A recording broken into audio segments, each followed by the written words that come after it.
Hello future people, welcome to Getting Tabled. I'm Jason the Bruce.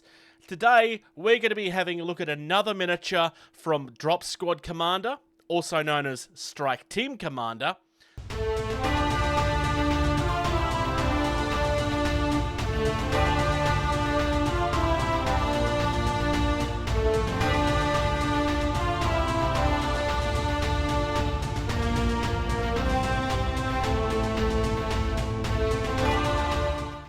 This is a preview model that I purchased personally well over 12 months before you're seeing this video.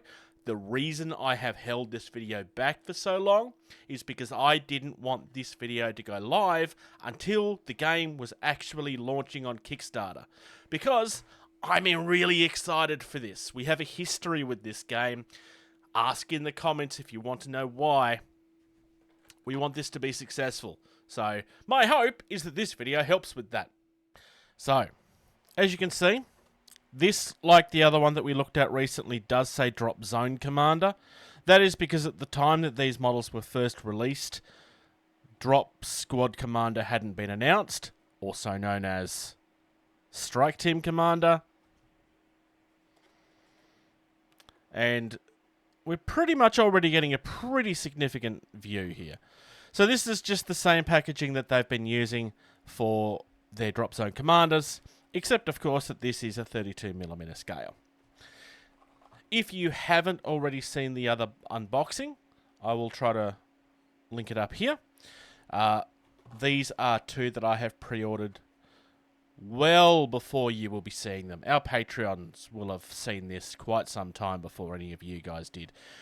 So we start with a regular 30mm base. This is a lipped base as opposed to your traditional Warhammer style bases. I actually prefer the look of lipped bases personally. There's no particular reason.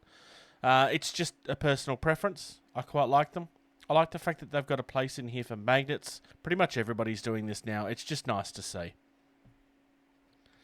This particular miniature is in two pieces. We've got the main body, and then we've got the gun. Now, I don't know if this particular miniature will feature in StrikeTeam Commander. The intention for these when they were released was that these were preview models for something that was coming. It's just that most of us knew what that thing was going to be. You know, because we've been kind of waiting for it for a long time. Even out of the box, without any trimming whatsoever, that's nigh on perfect. That's pretty good. Let's get some closer look at the details, though. So the details in his jacket are quite phenomenal.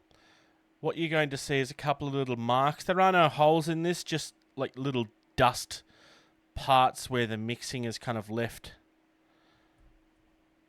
See, they're gone. It's just where it's been stored. Really, really nice detail.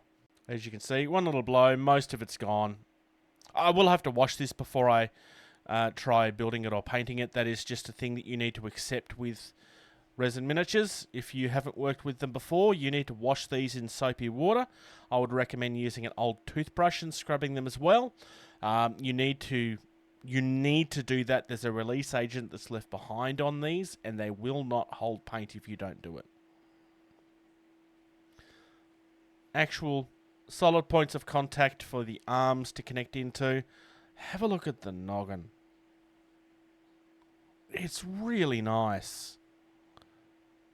And as something that was done as like a preview model for something that hadn't even been announced at that point, the fact that they've gone to this much detail is really, really nice. I don't know why I'm starting with the inside other than, hey, look, if you're sculpting details that no one is ever going to see, why? But also, Lord, that looks nice. Seriously. Now, of course, what we will see will be this side, because that is the way that it'll be facing on the outside. You will probably see a little bit of that, so that's why they've sculpted it. Dave does tend to sculpt everything, though, to be fair.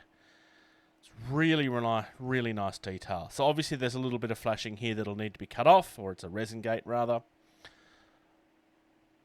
And there's our sections that will go on. And I kind of showed this earlier.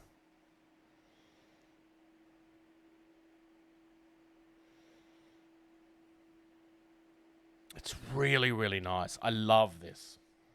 And obviously I'm just holding this here, but just to give you an idea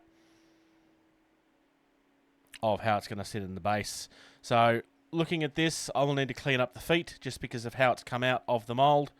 That's fairly normal for these types of miniatures. I don't really see much in the line of mold lines, honestly. It's really smooth. I'm really, really excited for this game. We have been having a long-running joke on the podcast where we have continued to call this DropSquad Commander, despite the fact that that's not what they decided to call the game in the end. So I kind of teased that we had a history with this, and I said that I'd throw it in the comments and ask questions. Essentially, our history is that we were asking Dave about this at an event. And we had called it DropSquad Commander. That's where all of this running joke comes from. That we also have an interview on the channel with Louis, a former team member at TTCombat that no longer works there. Probably still worth watching that, because there are a lot of thoughts in that video that's likely contributed to the game, despite the fact that he's moved on well and truly since then. We have been looking forward to this for a very long time. If we haven't had our dedicated podcast episode already, then it will be the next episode that's coming up. Make sure to subscribe to keep an eye out for that. Thank you, TTCombat. Not that you sent me this. I purchased this with my own money. I just want to say thank you. We have been waiting for this for a very long time. And you know it. Because you guys have been taunting us. They have been saying that they have delayed it a month every time we call it DropSquad Commander. DropSquad Commander, DropSquad Commander, DropSquad Commander. Which just made us double down on the joke. Thanks for joining us. Enjoy what you're painting. Get some more games in, and I'll see you next time.